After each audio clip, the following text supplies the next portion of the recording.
Fala, sócio, beleza? Rafael Sebro aqui da Sociedade Milionária, e nesse vídeo eu vou mostrar para vocês um guia definitivo sobre como escolher empresas pagadoras de dividendos, como investir em ações pagadoras de dividendos.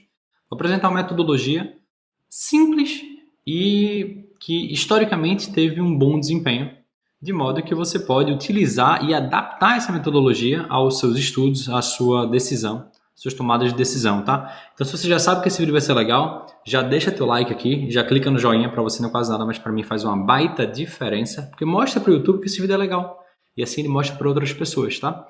E também, se você ainda não é inscrito no canal, não se esquece de clicar no botão vermelho que diz inscrever-se e ativar o sininho para você não perder nenhum dos próximos vídeos. Passar aqui para o roteiro para falar um pouquinho sobre essa metodologia, mas antes eu queria até fazer uma pergunta. Você tem alguma dessas vacas leiteiras na sua carteira de investimento, alguma ação que é uma baita pagadora de dividendos? Comenta aqui qual a tua pagadora de dividendos preferida que já faz parte da tua carteira, tá? Deixa esse comentário aqui, até porque eu quero ver o que é que vocês estão investindo aí com esse foco em dividendos. Passando agora para o roteiro. A primeira coisa é entender o que é que você não deve fazer, tá? Até porque essa é a metodologia que a imensa maioria das pessoas faz, que é dar uma de esperto. Pega alguma dessas ferramentas gratuitas que ordenam empresas pelo dividend yield, e aí vai lá, faz aquela ordenação da maior para menor, né? E aí vai lá, pronto, eu vou dar uma de esperto, vou fazer algo que nunca ninguém fez no mercado, vou ser mais esperto que todo mundo. Vou investir só nessas aqui que tem o maior dividend yield. E isso é um erro, porque o dividend yield que é mostrado nesses relatórios, ele está olhando apenas para os últimos 12 meses. Isso não tem a ver com consistência. Não tem a ver com regularidade de pagamento, não tem a ver com a previsibilidade futura daquilo que pode acontecer, porque muitas vezes, nos últimos 12 meses, muita coisa pode ter acontecido, tá? Pode ser que a empresa tenha pagado um volume de dividendos padrão dela, mas o preço da ação caiu muito, e aí proporcionalmente aquele yield fica muito mais alto. Pode ser que ela tenha distribuído um dividendo de maneira totalmente atípica, seja pela venda de algum ativo, seja porque ela ganhou alguma causa na justiça e teve permissão para poder distribuir um dividendo totalmente fora do padrão, e aí isso distorce muito, seja porque é uma empresa de commodity que teve um lucro totalmente fora do padrão, como Petrobras, isso aconteceu recentemente com a empresa, e ela vai distribuir um dividendo totalmente fora do padrão, mas que também você não pode esperar uma previsibilidade ou uma perpetuidade naquele valor, e aí isso termina te levando a grandes erros. Então essas empresas que têm o maior dividend yield só nos últimos 12 meses, sem levar em consideração outros parâmetros, termina distorcendo muito a tua decisão. Na maioria das vezes você vai cometer erro. Não é que você não deve usar o dividend yield, você não deve usar apenas ele. Ele tem que ser usado em combinação com outros parâmetros para poder te dar um resultado mais consistente. Um exemplo, que é até uma boa empresa e que historicamente ela até paga dividendos interessantes, é a Grendene, que nos últimos 12 meses teve um dividend yield de 21,32%. Então ela aparece numa lista entre as maiores pagadoras de dividendos dos últimos 12 meses, mas quando você vai ver, historicamente, não é esse patamar, obviamente, né? Isso seria insustentável. E no caso da Grendene foi porque ela ganhou uma causa na justiça, né? Um processo que ela teve autorização para distribuir uma quantidade de lucros que estava sendo retida na conta da empresa por uma questão de decisão de ICMS, acho que foi no Ceará, não tenho certeza, mas acho que foi lá. E ela pôde distribuir. Então ela teve uma distribuição totalmente atípica, né? Você vê, 21% é como se ela pegasse um quinto da empresa e devolvesse para os seus sócios, né? Então, olhar apenas para isso não é uma boa metodologia. Então, o que seria uma boa metodologia? Eu acho que uma maneira interessante, essa é uma das várias que você poderia fazer, é você estudar o IDIV. Existe um índice de dividendos da B3. A própria Bolsa Brasileira, ela elaborou um índice com vários parâmetros, várias considerações. Para quê? Para você tentar pegar o melhor possível desse mundo aí de pagamento de dividendos. Tá? Então, explicando um pouquinho a metodologia do IDIV, né, que é esse índice de dividendos da B3, que inclusive esse índice é seguido por um ETF. Existe até um ETF que replica esse índice, que é o DIVO11. Já fiz até um vídeo sobre o DIVO11 recentemente, só dá uma olhada nos vídeos passados do meu canal. Foi um vídeo bem recente, em comparação a esse que você está assistindo, não sei quanto você está assistindo esse vídeo. Mas basicamente ela tem esses 5 critérios, né? O primeiro deles é que a empresa tem que estar entre as maiores pagadoras de dividendos nos últimos 36 meses. Então, olha só, ela já está aqui abrindo um pouquinho mais o leque. Então, não é o dividend yield dos últimos 12 meses. Ela está levando em consideração os últimos 36 meses. É como se ela ordenasse as empresas que pagaram os maiores dividendos nos últimos 36 meses, e aí ela vai e pega esse terço superior, tá? Então ordenou as empresas e pega as 33% maiores. Então ele faz esse primeiro filtro.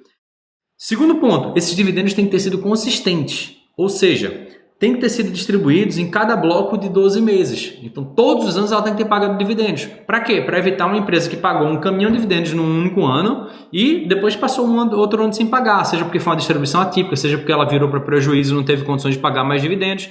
Então, aqui você já está levando em consideração os 33% maiores e que paga todos os anos, pelo menos nos últimos 36 meses. A empresa tem que ter boa liquidez, tem que ser negociada em pelo menos 95% dos pregões. Isso aqui é bem simples de você obter. A imensa maioria das boas empresas são negociadas em todos os pregões, ou seja, tem liquidez diária. Você conseguiria vender ele a qualquer momento. Não pode ser uma penny stock, ou seja, uma ação que está sendo negociada abaixo de R$1. Tá? Existem outros critérios para penny stock, mas assim, de maneira bem resumida. Mas enfim, também. Se você está investindo numa boa empresa, via de regra, elas estão bem acima disso. E aí, isso aqui não é um critério, mas é uma explicação. Feito esses filtros todos, eles ponderam o índice IDIV pela dividend yield, ou seja, as empresas que estão nas maiores colocações, elas vão ter participações maiores de investimento.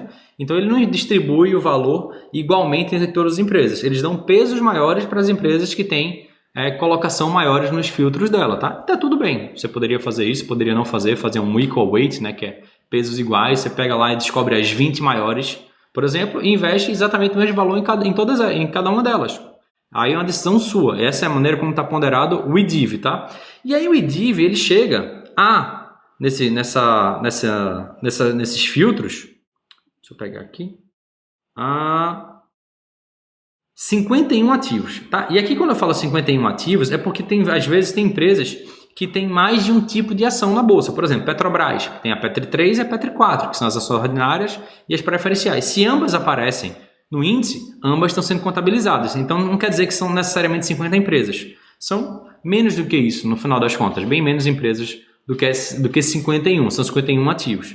Tá? Então é um número bem ok para depois você fazer seus próprios filtros. Vou falar um pouquinho mais sobre isso daqui a pouquinho, tá? Mas pegar 50 empresas que você já sabe quais são e depois ir lá e passar um pente fino delas para, sei lá, você chegar no número de 20 empresas, é uma quantidade totalmente razoável para você tomar suas próprias decisões. Antes de explicar como passar esse pente fino, pelo menos que ferramentas você pode utilizar e o que olhar para você começar a fazer um pente fino mais qualitativo, não necessariamente parametrizado, tá?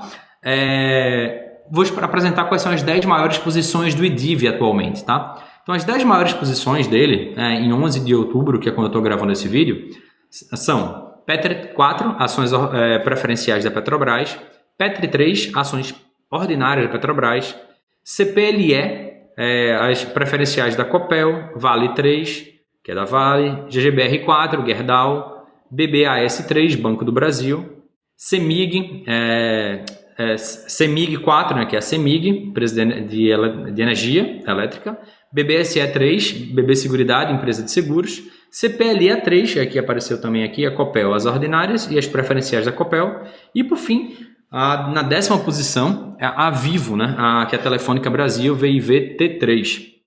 Tá? Então essas seriam as 10 primeiras empresas, as 10 empresas com maior participação, né, ponderadas pelo Dividend Yield, histórico dela nos últimos 36 meses lá no IDIV. Mas se você quiser saber mais, é só você pesquisar IDIV, Índice de Dividendos B3, você vai achar no primeiro link, vai estar lá B3, você pega lá a composição, ordena eles da maneira que você quiser e aí você faz seus próprios estudos. Mas o que eu acho interessante, em vez de você chegar lá e pegar o IDIV e replicar ele totalmente, ou tipo achar que, não, se essas aqui são as maiores, então elas são as melhores para investir.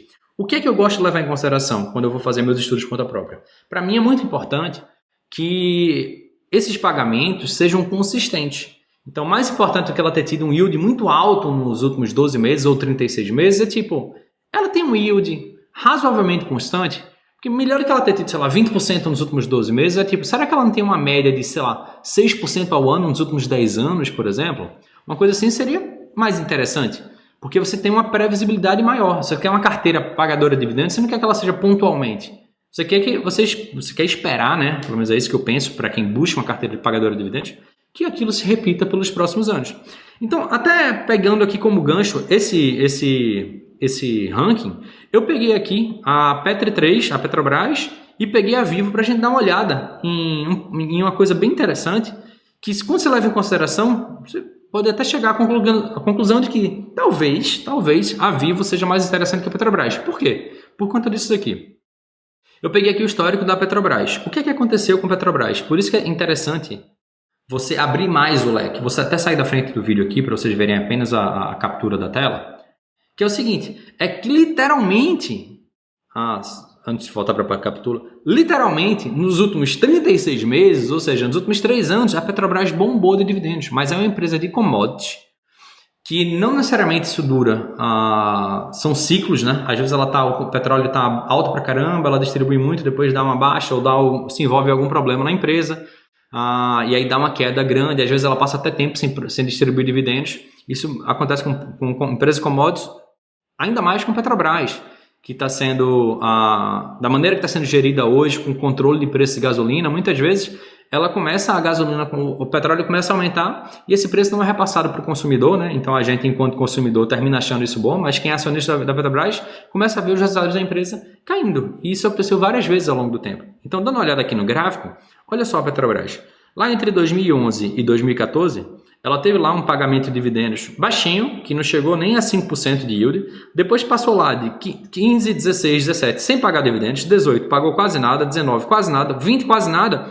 E nos últimos 3 anos é que bombou 21, 18%, 22, quase 60% de yield, 23, 24% de yield, né? Até agora, né? Nos últimos 12 meses, o que já foi pago agora em 2023. Então, percebe-se claramente, aqui eu voltando para o vídeo, percebe-se claramente que existe uma distorção na Petrobras. Então, quando você faz, por isso que toda vez que você quer criar uma metodologia para poder fazer algo, filtros automáticos, muitas vezes a distorção que se cria é isso, é você colocar a Petrobras sendo 10% daquele índice do IDIV, quando os últimos 36 meses dela, que é justamente o parâmetro que eles usaram lá, foram totalmente atípicos. E como é isso? Eu vou mostrar a empresa que está na 10ª posição, que é a Vivo. Dá uma olhada na diferença do histórico de Petrobras com Vivo. Tá? Então, quando você vê aqui o histórico do dividend yield da Vivo, saindo da frente aqui para vocês verem melhor, você percebe que a Vivo tem uma média de dividend yield de 7,20%, tá? Desde 2011 até agora. Mas quando você vê lá que, por exemplo, um ano ruim ela paga 4%, no ano bom ela paga 11%, mas ela fica sempre lá na média, ela 6, 5, 7, 9, aí sobe um pouquinho para 7, cai um pouquinho para 6, cai um pouquinho para 5. Mas isso daqui, pelo menos historicamente, você vê que é muito mais óbvio que é uma empresa que é uma boa pagadora de dividendos do que a Petrobras com distribuições completamente atípicas. Então, a ideia de você pegar um índice como o IDIV, que te dá algumas ideias de empresas, 51 ativos já são boas ideias. É você pegar ele e refinar. Vai olhando um a um dessas empresas e procurando empresas que têm um padrão similar ao da Vivo, que é o que eu estou falando aqui, que eu também, obviamente, não estou dizendo que é para você necessariamente escolher ela para investir. Você pode fazer depois outras pesquisas, outras buscas para ver se a empresa, como é que está a lucratividade dela, está andando de lado, está subindo, está caindo, ver outros critérios para você melhorar a tua busca mesmo, mas usando apenas essa questão do histórico de dividend yield, e aqui eu não estou olhando só para o yield, estou olhando para o histórico do yield, para ver se existe uma consistência de pagamento. Você já consegue trazer resultados melhores, pelo menos em termos de previsibilidade. Importante deixar claro que a ferramenta que eu utilizei aqui é uma ferramenta gratuita que tem esse gráficozinho daqui, que é statusinvest.com.br. Só você acessar lá, pesquisa qualquer ativo na lupa lá, aí entre os parâmetros lá, você vai na navegada, você vai encontrar o dividend yield histórico, aí você faz esse filtro e vai olhando um a um, tá? Mas para mim, o mais importante é o que é que eu busco, tá? É importante explicar o que é que eu busco para diferenciar um pouquinho do que muitas vezes as pessoas buscam. Eu busco investir em boas empresas e os dividendos, elas são a consequência dessas escolhas. Como assim? Primeiro de tudo, de maneira bem resumida, o que é uma boa empresa? Uma boa empresa é uma empresa que seja lucrativa, com endividamento controlado, tá? Não vou elaborar muito sobre isso, até porque tem uma aula gratuita que explica isso, depois eu até deixo o link para vocês. Mas uma empresa, ela só pode ser uma boa pagadora de dividendos se ela for consistentemente lucrativa. Porque se uma empresa estiver tendo prejuízo ou queda no lucro, em algum momento ela vai interromper o pagamento dos dividendos, os dividendos vão cair. tá? Então, só dá para ser boa pagadora de dividendos se elas só forem empresas lucrativas. Mas nem todas as empresas muito lucrativas, elas têm yield alto.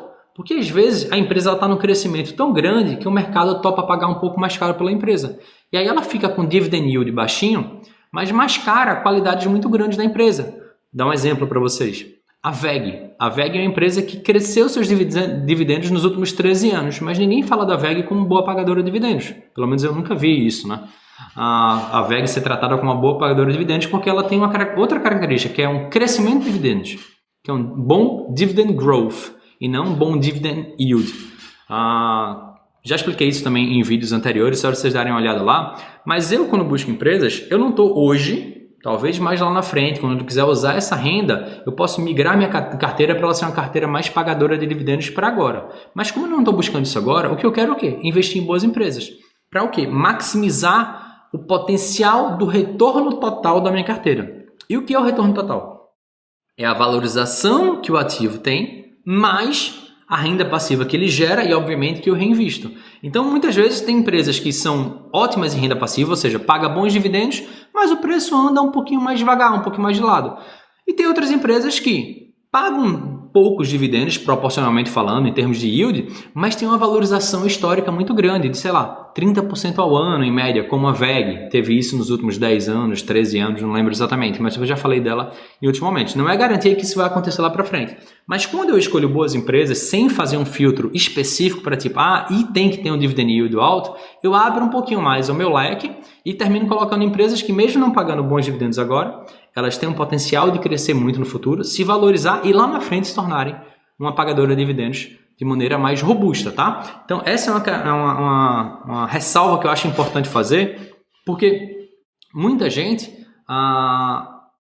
induzida por essa questão do recebimento de dividendos, termina buscando só dividendos desde agora, e às vezes uma pessoa jovem que poderia se expor um pouco mais de risco a empresas que têm mais potencial de valorização para poder crescer mais o seu patrimônio e lá na frente você buscar mais dividendos. Não é questão de ser certo ou ser errado, é questão do que você está buscando agora. Você precisa usar os dividendos exatamente agora ou é uma coisa mais para o futuro, para a tua aposentadoria, para a geração de renda passiva daqui a algum tempo?